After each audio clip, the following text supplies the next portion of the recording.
sa cake. O, tara na, kain tayo. Ilang taon ka na? 40.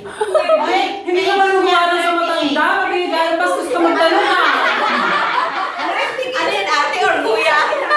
Ang bastos magtanong, hindi marunong magbigalan. Sorry naman.